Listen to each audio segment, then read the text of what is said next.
Nossa aula 34, estamos no Novo Testamento e estamos abordando primeiro sobre a pessoa de Jesus. Nós já vimos sobre o ambiente, né, o tempo que Jesus nasce, como as coisas estavam. Já vimos também a respeito do seu nascimento, da sua infância e juventude, poucos registros nas Escrituras, mas suficiente para a gente entender algo sobre Jesus, o suficiente, né, sobre Jesus, e o início do ministério de Jesus, que foi marcado aí pelo batismo e pela sua tentação no deserto. Então agora vamos falar sobre o ministério dele e a sua morte, crucificação, morte e ressurreição, e depois nós vamos dar uma breve apresentação da composição dos evangelhos, ou da data de composição dos evangelhos. Então, acerca do ministério de Jesus, como nós já tínhamos comentado em outra aula, ele iniciou aí com cerca de 30 anos de idade, é o que os estudiosos aí apontam, né, e durou aproximadamente 3 anos, se a gente pensar bem, um período curto, mas Deus faz o que precisa fazer em qualquer tempo. Se fosse preciso menos tempo, ele faria também, não é? Ou mais tempo, ele também faria. Não é nem idade de Jesus, ou não é também a quantidade de tempos que ele exerceu esse ministério, que de alguma maneira interferiram, vão interferir na obra de Jesus. Já vimos isso no mapa também, que esse período deve ter sido entre o ano 27 e 30, né? Talvez um pouquinho menos, um pouquinho mais, aquela questão de precisão de calendário que a gente já viu em aulas passadas, né? As primeiras palavras registradas em seu ministério público foi do anúncio de boas novas, não poderia ser diferente, né?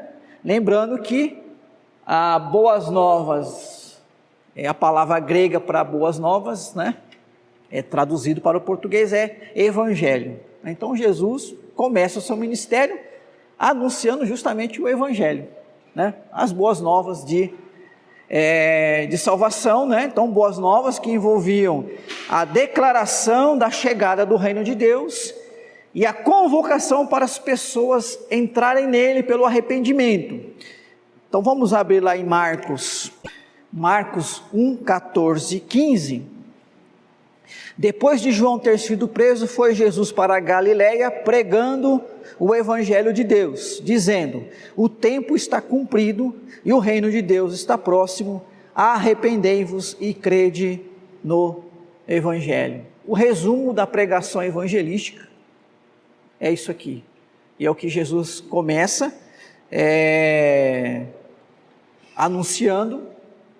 Mensagem essa que também já estava sendo anunciada por João Batista, mas João Batista anunciava apontando para o Cordeiro de Deus que estava chegando, né, que havia chegado, que é a pessoa de Jesus Cristo. Nós temos esse relato lá em Mateus 4, em Lucas também capítulo 4, destaques do ministério de Jesus. Então aqui eu coloquei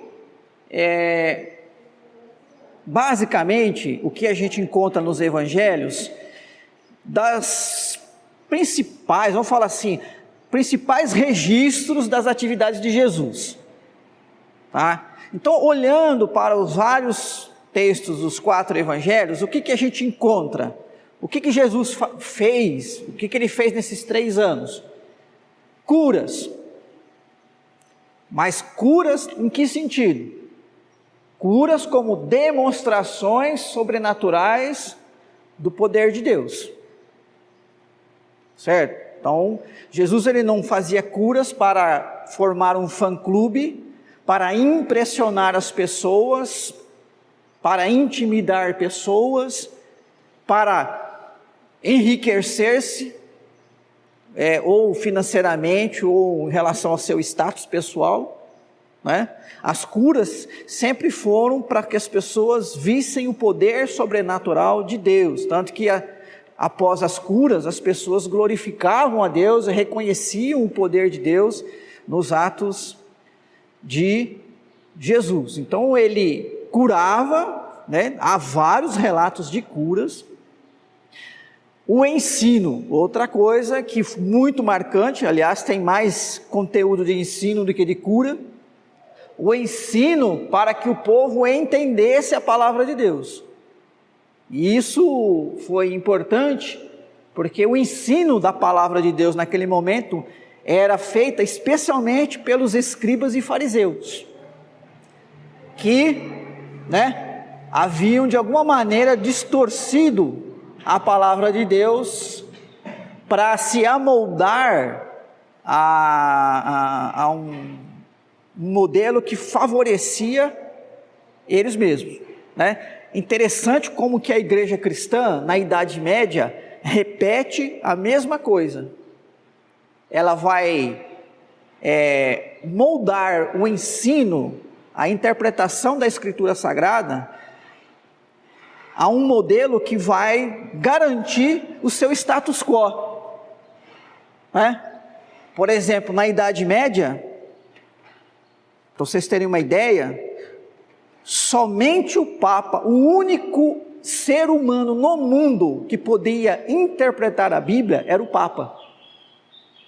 Se qualquer outra pessoa chegasse, eu li a Bíblia e entendi assim, e diferente do Papa, era herege.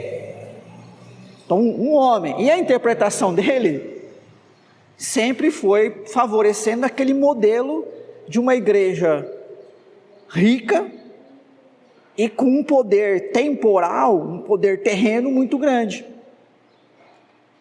Ou seja, você fazer uma interpretação que se amolda à sua necessidade, ao seu querer. Os escribas e fariseus, eles estavam seguindo essa linha. Assim como profetas, os falsos profetas no Antigo Testamento também fizeram isso, Não sei se alguém está lendo Jeremias, como eu sugeri até, mas Jeremias tem embate com profetas que chegavam para aqueles últimos reis ali do período da monarquia e diziam: olha, não, o Nabucodonosor vai cair, vai ter paz aqui, fique todo mundo onde está, é a palavra do Senhor, haverá paz, os seus inimigos serão derrotados. Profetas que eram bem aceitos na corte e recompensados pelos reis, enquanto que Jeremias dizia: olha gente, tudo isso aí é mentira, tudo isso é mentira, eu dei vocês na mão de Nabucodonosor, isso aqui vai ser destruído. E aí o que vocês faziam com Jeremias, Amarravam ele no tronco, ameaçavam ele de morte, porque a interpretação, porque a palavra dele não era favorável ao status quo da corte, da monarquia, da vida do povo. Então Jesus, ele traz um ensino que levava o povo a entender a palavra de Deus, a intenção, o significado dela. A gente percebe isso lá no Sermão da Montanha, quando ele dizia, é assim que vocês ouviram, tal, eu porém vos digo. Quer dizer, não que Jesus está inventando uma interpretação, ele está corrigindo a interpretação. Então o ensino de Jesus, para que o povo entendesse a palavra de Deus, embora eles tivessem o conhecimento, eles não tinham entendimento. Jesus também manteve essa vida de oração. Então é destaque no ministério de Jesus que ele tinha vida de oração, que demonstrava a sua comunhão e dependência do Pai. Então isso é algo que vemos. os embates com os religiosos do judaísmo em defesa da verdadeira religião. O evangelho que mais, não todos têm esse embate, mas o evangelho que mostra mais isso é o evangelho de João. Eu pelo menos considero assim: discursos acalorados, discursos que Jesus ele atacava sabiamente, claro, mas ele não economizava em mostrar a hipocrisia e falsidade da religiosidade judaica. Isso a gente vê, né? Textos que são assim intensos. A gente fica imaginando a cena, né? Porque a gente vai lendo e fica imaginando a cena, né? Jesus conversando com aquelas pessoas, e a gente, pelo menos, né, na minha imagem, assim, aquela reunião tensa de pessoas ali debatendo, se enfrentando, e de gente furiosa, né? Isso também é claro nas Escrituras, não foi omitido esse tipo de registro, né, das Escrituras Sagradas. Outra atividade importante de Jesus foi a formação de um núcleo pequeno, os 12 discípulos que ele mesmo escolheu, né, e sendo que um deles no fim o traiu, então vamos falar de 11, né, dos originais ali escolhidos por Jesus, que ele mesmo escolheu para os preparar a fim de pastorear a igreja, né? Foram os líderes e os primeiros evangelistas e missionários. Quando a gente entrar na história na próxima parte 2, que nós vamos falar da igreja, dos apóstolos e da igreja, a gente verá como que esses 12, depois eles saíram para outras regiões, ou como eles de alguma maneira se tornaram líderes, ou exemplos, né? Às vezes não líderes como Tiago e Pedro foram, mas líderes no sentido de exemplo, de homens que viveram com Jesus, né? E tinham uma palavra para falar: eu estava com ele quando ele pregou, né? Isso foi importante, porque o ministério de Jesus foi de 3 anos, foi num lugar pequeno, o Israel era um território pequeno, mas o reino não vem para os judeus, né? Ali se cumpre as profecias de que todos que crescem, independente da sua etnia, fariam parte desse reino. Então, aqui há uma mudança uma mudança importante de entendimento. No Antigo Testamento, Israel deveria ser um núcleo onde as nações deveriam olhar, se espelhar e encontrar Deus. É como se todos estivessem voltados ali para Israel, né? E dali eles terem conhecimento de Deus. E agora não, agora as pessoas, o movimento é o contrário, as pessoas voltadas para o mundo, os crentes voltados para o mundo, a fim de levar essa mensagem para todos os cantos, né, todos os locais do mundo, para conhecimento de todas as pessoas. E essa tarefa não foi de Jesus, essa tarefa foi da igreja, da igreja, né? Mas iniciada ali pelos apóstolos, né? Tanto que quando Jesus saiu algumas vezes do território de Israel, por exemplo, quando ele foi para a região da Síria e Fenícia, ou quando ele foi para Decápolis, né? Mas lá na Síria e Fenícia tem aquela passagem que uma mãe procura Jesus: minha filha está doente, e ele a princípio ignora o clamor da mãe, e aí ele conta para a mãe ele usa de uma figura de linguagem para falar para a mãe: não é certo tirar o pão das criancinhas e dar para os cachorrinhos, né? Não estava chamando a mulher de cachorro, nem os filhos dela de cachorro, mas uma figura de linguagem. Tipo assim, olha, o pão que eu tenho para oferecer é para o povo israelita.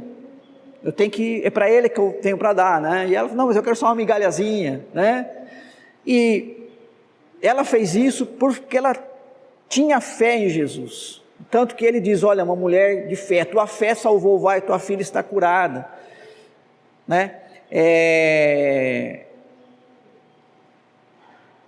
Já os apóstolos, né? Quando eles veem Jesus ir assunto ao céu, os anjos dizem, né, ó, ficai em Jerusalém para receberes, né, o poder do Espírito Santo e sereis minha testemunha, Jerusalém, Judeia, Samaria, até os confins, né, da terra, ou seja, para sair mesmo. Então, o trabalhar esse núcleo, né, esse grupo dos 12 discípulos ali. E é destaque também no ministério de Jesus, seus atos de amor, misericórdia e serviço como demonstrações do caráter de Deus e para exemplo de vida dos seus discípulos, né? Então, olhando para Jesus, nós vemos a Deus, o caráter de Deus, né? Ele é amoroso, Ele é misericordioso, Ele é bondoso, Ele é justo, de tal maneira que Ele não deixa impune o pecado. Jesus nunca aceitou o pecado e nunca foi conivente com o pecado, mas Ele participou de refeições com pecadores, sim, né? Uma coisa é você estar entre os pecadores, outra coisa é você estar praticando o pecado. Então ele nunca endossou o pecado, mas ele também nunca agiu como os fariseus, do tipo, pecador, não me toque, não chega nem perto, né? Eu sou um sujeito diferente, eu sou um cara santo, você não, portanto, você é um coitado condenado ao inferno, eu não, né? A atividade de Jesus, a atitude de Jesus foi diferente, inclusive com crianças e mulheres. Porque na sociedade a qual o Jesus estava inserido, né, a sociedade judaica, era uma sociedade que tratava como almas secundárias, e às vezes até questionavam se tinham almas, as mulheres, as crianças, e os estrangeiros e os escravos. Esse grupo de pessoas, eles tinham uma importância secundária, se é que tinham alguma importância. E tanto o ministério de Jesus foi diferente, como a igreja agiu diferente, né? Não que ela desrespeitou os padrões, todos os padrões morais e sociais, mas quando o apóstolo Paulo fala que em Cristo não tem homem, mulher, coisa que no judaísmo não tinha isso aí, homem e mulher, havia uma diferenciação, não só no judaísmo como em outras religiões, não tem livre e escravo. Isso é muito marcante numa sociedade escravagista, uma sociedade que aprendeu com Sócrates, principalmente com Platão, né, ou com os gregos antigos, que o cidadão livre, o homem da polis, né, da cidade livre, ele não era o estrangeiro, nem o escravo, nem a mulher. Então, aquela cultura discriminatória. Por quê? Porque no Evangelho não há essa diferenciação, porque todos, né, a graça de Deus é sobre todos. Então, o ensino de Jesus mostrando isso, olhando para as atitudes de Jesus, ele está ao mesmo tempo demonstrando o caráter de Deus, né? Que ele não faz acepção de pessoas, que não há essa diferenciação, ao mesmo tempo sendo exemplo para nós, porque como é que a gente deve agir hoje? Tiago, né, na sua carta, ele mesmo vai dizer lá, para a gente não fazer acepção de pessoas. Tiago 2:1, meus irmãos, não tenhais a fé em nosso Senhor Jesus Cristo, Senhor da glória, em acepção de pessoas. Tá? E aí ele vai continuar o texto que a gente não vai ler. Bom, então, o ministério de Jesus, ele ocupa quase todo o, digamos assim, o conteúdo, né, as páginas dos evangelhos, e de uma maneira assim resumida, e os destaques que a gente vê é isso aí, né? O que Jesus principalmente fez, ou as principais ações, atitudes de Jesus. E no ministério de Jesus, a sua última semana, chamada Semana da Paixão, né, onde nós temos o evento, o ápice, né, da obra de Jesus, essa semana em que ele passa pela paixão, morte e finalmente a ressurreição. Então a sequência dos eventos mas dessa maneira aqui, Jesus ele vai ter uma entrada triunfal em Jerusalém como um rei. Mateus 21, de 1 a 10, tem a descrição disso aí, né? Ele entra e as pessoas, né, clamam, o chamam de rei. Interessante que durante o ministério dele, em algumas ocasiões, diz que as pessoas queriam aclamar ele rei, ele saía de fininho, ele nunca aceitou, ele sempre rejeitou isso. Mas naquele momento final, então aí as pessoas clamam ele como rei, né? Clamam ele e chamam de rei.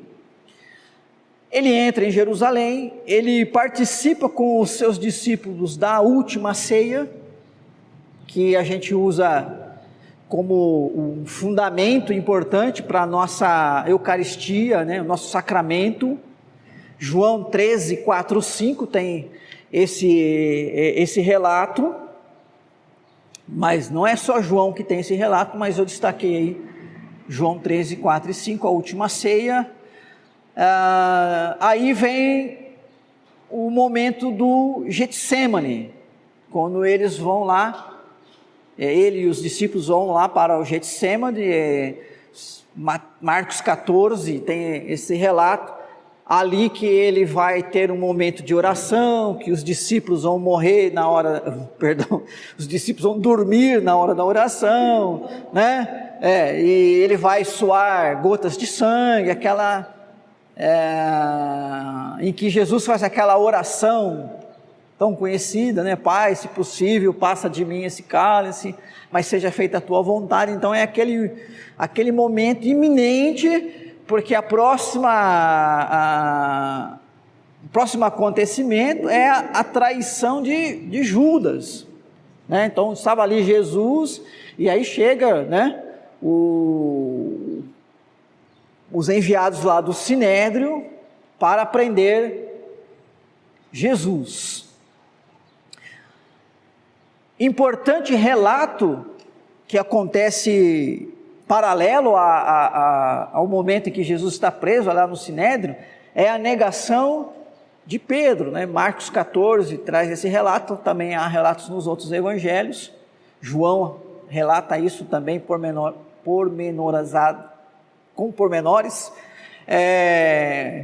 a negação de Pedro, o julgamento no Sinédrio. O Sinédrio, lembrando, era um tribunal judaico, tá? O Sinédrio. Então, o Sinédrio, ele exercia, embora fosse composto por religiosos, mas ele exercia algum poder civil também, mas limitado. E para condenar um homem à morte, precisava do endosso do poder romano, que naquele tempo estava nas mãos de Pôncio Pilatos. Não era mais nenhum dos filhos de Herodes, mas era o Pôncio Pilatos. Então nós temos aquelas narrativas lá de Pôncio Pilatos, e ele manda Jesus para Herodes, que devolve, e no final ele tem aquela atitude covarde de lavar as mãos e, vocês que decidem, e ainda põe para o povo escolher, né, entre Jesus e Barrabás, e o povo vai escolher Barrabás. Condenado à morte, nós temos aquelas narrativas em que Jesus é açoitado, colocam a cruz de espinhos, a coroa de espinhos nele e tal.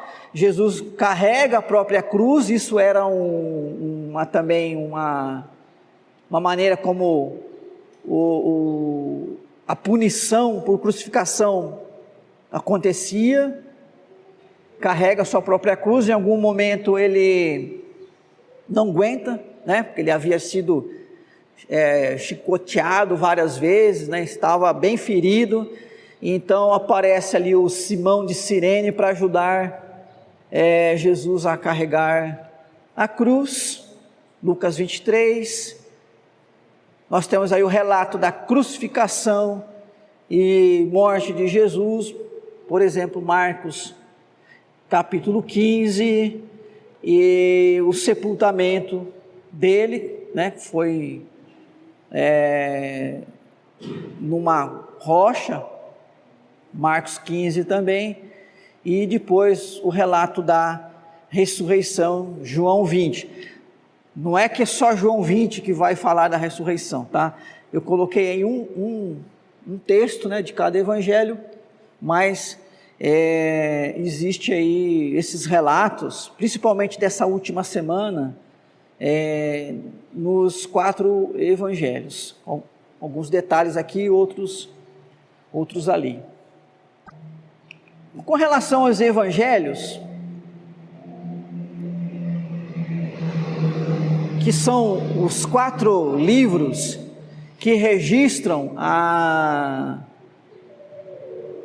desde o nascimento, né, de Jesus, ou até antes, pré-nascimento, desde do ministério de João Batista, nascimento de Jesus, seu batismo, tentação, seu ministério, sua morte e ressurreição. Os 4 livros, nós temos 4 livros aqui, canônicos: Mateus, Marcos, Lucas e João. Os evangelhos não foram escritos para recordar Jesus, então como se fosse um livro de recordação apenas, tá bom? Ou para glorificar os seus milagres, como um livro de promoção, né, de Jesus. Vamos promover, ele é um grande milagreiro, constituindo esses apenas uma parte do seu conteúdo, né, os milagres, que contém bem mais outras coisas. O interesse dominante neles, né, nos evangelhos, é suscitar a fé e fortalecê-la. Então, para isso, eles foram escritos. Então, quando o Mateus escreve, ele não está só, para não esquecer, claro que isso também mantém a história de Jesus, né, para nós, mas não foi nesse propósito, mas uma ferramenta para que a igreja, né, tivesse o material para anunciar esse evangelho, para suscitar a fé e fortalecer a fé. As palavras e as ações de Jesus foram recolhidas e repetidas na forma de simples narrativas destinadas a mostrar às primeiras assembleias cristãs o fundamento de sua fé e proporcionar aos missionários um sólido substrato para a pregação, discipulado e argumentação contra os adversários. Então é nesse propósito que nós, igreja, hoje precisamos fazer uso aí dos evangelhos. Os evangelhos sinóticos Daqui a pouco eu vou mostrar um gráfico para a gente entender. Sinótico vem lá da palavra sinopse, que significa visão de conjunto. Então, os evangelhos sinóticos são os evangelhos de Mateus, Marcos e Lucas. Por que eles são chamados de evangelhos sinópticos? Porque eles têm o conteúdo e a disposição de material intimamente relacionados. Quando você leu Mateus, Marcos e Lucas, você percebeu várias coincidências e várias narrativas bem parecidas. Você também encontrou textos que só tem em Lucas e não tem em outros, ou só tem em Mateus e não tem em outros. Mas você viu bastante coincidência entre eles, certo? Com João, percebe-se que há uma outra abordagem, certo? Então, o conteúdo e a disposição de Mateus, Marcos e Lucas, estão intimamente relacionados. Apresentam as atividades de Jesus de maneira semelhante, sendo que Mateus e Lucas apresentam material mais rico em detalhes. Bom, o Evangelho de Marcos é o menorzinho, é o mais sucinto. O Mateus e Lucas, eles têm mais detalhes, inclusive em alguns eventos que Marcos é mais resumido, Mateus e Lucas, eles enriquecem um pouco mais o conteúdo. De outra forma, tem também suas diferenças e particularidades, então não é uma cópia, certo? Um não pegou o outro e simplesmente copiou e acrescentou alguma coisinha a mais, tá? Eles têm a sua originalidade, apesar de, ao mesmo tempo, terem coincidências. Tradicionalmente, entende-se que o Evangelho de Marcos serviu de base para a escrita dos outros dois evangelhos sinóticos, tá? Coloquei tradicionalmente, porque essa é uma discussão que existe aí entre os estudiosos, há uma tendência grande de pensar assim. Então, esse gráfico aqui é interessante, é o seguinte, tá? O Evangelho de Marcos, 76% do conteúdo do Evangelho de Marcos está tanto em Lucas como em Mateus. Vamos dar mais de 2/3, né? Dá 3/4. 3/4 do conteúdo do Evangelho de Marcos você encontra em Lucas e em Mateus, sendo que Lucas tem 40%, né, do Evangelho de Marcos e Mateus 45% do Evangelho de Marcos. Ainda 3% do Evangelho de Marcos você encontra no Evangelho de Lucas e 3% do Evangelho de Marcos você encontra no Evangelho de Mateus. Então aqui, olha, já deu 18% do Evangelho de Marcos você encontra em Mateus. Então, se você somar 76 mais 3, 79 mais 18, dá 97% do conteúdo do Evangelho de Marcos você encontra nesses dois evangelhos. Às vezes nos dois, às vezes só em um ou só em outro, e como nós vimos ali, também tendo semelhanças e conteúdos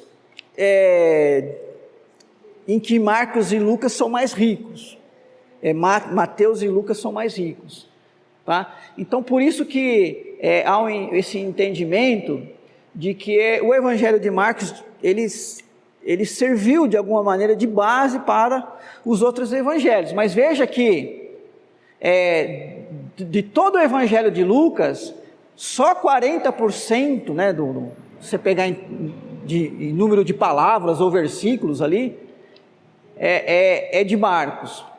Mas Mateus e Lucas também têm uma semelhança. 23% do Evangelho de Lucas está no Evangelho de Mateus, 25% do Evangelho de Mateus está no Evangelho de Lucas. Então, isso aqui também coincide. Então, se você juntar 42 mais 23, dá 64% do Evangelho de Lucas, ou está em Marcos, ou em Mateus, ou nos dois. Tá? Por isso que você vê que, como eles estão muito parecidos, somente 35% do Evangelho de Lucas é exclusivo de Lucas, você só encontra em Lucas. Somente 20% do Evangelho de Mateus você só encontra em Mateus. Então você não tem uma correspondência, né? Hoje a Bíblia, geralmente a Bíblia, quando você tem um relato, tem aquele título em negrito. Esse título não é do texto original grego. Esse título ele é dado pela Sociedade Bíblica do Brasil, por isso você pode discordar dele, certo? Se você discordar do título, não é heresia, porque o título foi colocado pela Sociedade Bíblica do Brasil. E abaixo do título vem as referências dos outros evangelhos, tá? Então, por exemplo, deixa eu pegar aqui o Evangelho de Lucas. Lucas 12:1 é uma narrativa que só tem em Lucas. Você não encontra embaixo uma designação de outro evangelho. Lucas 11:33, a parábola da candeia, aí aparece assim, Mateus 6:22, 23. Então você encontra isso em Mateus, você não encontra nem em João e nem em Marcos. Tá? Então é interessante, a própria Sociedade Bíblica ela já facilita para a gente nesse sentido. Entende-se que Mateus foi escrito para os judeus cristãos, para mostrar que Jesus é o Messias das promessas do Antigo Testamento, e nele o reino de Deus se fazia presente entre os homens. Marcos, geralmente associado a Pedro, dirigiu seu evangelho para os crentes de Roma ou Itália em geral. Já o interesse geral de Lucas é dirigir-se aos cristãos helenistas de fala grega. Então, os primeiros cristãos ali de fala grega, para narrar a história da salvação disponível a todos os pecadores. E o Evangelho de João mostra os sinais realizados por Jesus que o confirmavam como o Messias, Rei, Filho de Deus, tá? Mas, como eu disse no início aqui, entende-se, tá? Não há uma declaração inicial em Mateus, né, dizendo, Mateus, estou escrevendo esse livro para os judeus cristãos, tal. Mas estudando o conteúdo e analisando a ênfase e o enfoque em relação aos outros, os estudiosos chegam, né, com diferenças nessa apresentação aí. Enquanto que os evangelhos sinóticos enfatizam o lado humano de Jesus, sendo a origem primária para informações históricas sobre Jesus Cristo, já o Evangelho de João descreve Jesus como o Messias e o seu caráter divino, que traz a redenção absoluta ao mundo. Então, para também a gente entender essa diferença entre João e os outros evangelhos. Aparentemente, o Evangelho de João sugere que o evangelista tinha conhecimento dos evangelhos sinóticos e que nos tais já existia informação suficiente sobre a vida de Jesus como homem, se incumbindo João de mostrar em seu evangelho os atributos de Jesus como Deus. Então, também é uma explicação que a gente tem aí para tentar entender por que João faz essa abordagem diferente. No segundo século, a existência de 4 evangelhos, nos quais a igreja baseava seu ensino sobre Jesus, e não apenas em um ou outro, ajudou no combate aos gnósticos e marcionitas, que alegavam terem recebido as doutrinas secretas por certas pessoas. Então, uma das primeiras heresias enfrentadas aí pelos primeiros cristãos, o gnosticismo, que foi um sincretismo entre uma filosofia grega com o cristianismo, e os líderes desse movimento, os mais conhecidos o mais conhecido lá, o Marcion, né, de onde vem os marcionitas, ele e outros, que me fugiu o nome agora, eles tinham um ensino diferente dos apóstolos, eles ensinavam coisas diferentes, e eles diziam que a diferença é que eles haviam recebido uma revelação, essa revelação só eles haviam recebido. Então Deus me deu essa palavra, né?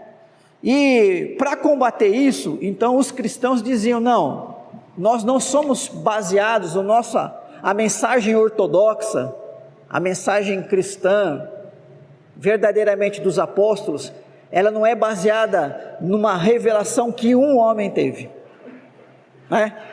Pelo menos nós temos 4 fontes diferentes para nos basear naquilo que nós ensinamos a respeito de Jesus. Então foi muito importante também esses 4 evangelhos, essa fonte, né, de 4 evangelhos para o cristianismo combater essas heresias, que a gente vai ver um pouquinho mais quando entrar nessa parte aí do período pós-apostólico. Para terminar, só para vocês terem uma ideia sobre data, quando foi escrito os evangelhos, ou quando foram escritas as cartas. E aí, eu tenho aqui uma fonte em vermelho, uma fonte em verde, uma fonte em roxo.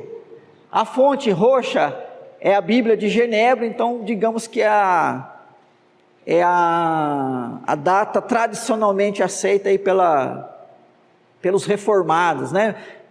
Embora isso não é uma doutrina, tá certo? O que a gente vê, né? Olha, como é variável, né? Como é variável, existe uma diversidade de apontamentos de datas, tá bom? Então, se a gente pegar aqui a Genebra, né? Mateus foi escrito entre o ano 64 e 70, 34 ou mais, pouco mais, anos depois da morte de Jesus. Então o evangelho não foi escrito assim, no dia seguinte, tá? Entendendo que enquanto os apóstolos estavam vivos também, eles eram a fonte viva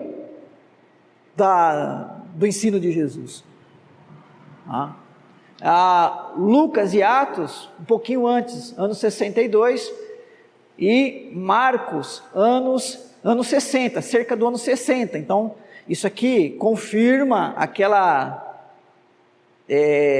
entendimento de que Marcos foi escrito antes de Lucas e Mateus, tá? Mas mesmo Marcos, que seria o evangelho mais antigo, é do ano 60, então cerca de 30 anos depois, né, da morte de Jesus. E interessante que as cartas mais velhas, né, segundo Genebra aqui, é Tiago, ano 44, entre 44 e 49, né? Essa outra fonte aponta cartas de Paulo, que foram escritas, né, na década de 50, antes, né, 10 anos antes dos evangelhos. Então, cartas paulinas que são mais antigas que os próprios evangelhos. Tá? Mas, como eu disse, depende muito da fonte. Por exemplo, essa fonte aqui, ela coloca que o evangelho de Marcos foi escrito no ano 70, né? Joga lá para frente, né? Então essa fonte aqui, que é desse Kimmel, né? Ele vai jogar a maioria dos livros aqui, ó, mais para frente, mais para o final do primeiro século, tá? Mas isso não altera em nada, né? A nossa compreensão é mais para entendimento. Muito bem, estendi um pouquinho a aula para a gente encerrar esse assunto, e aqui a gente encerra então sobre Jesus. Próxima aula nós vamos já falar sobre os apóstolos e a igreja.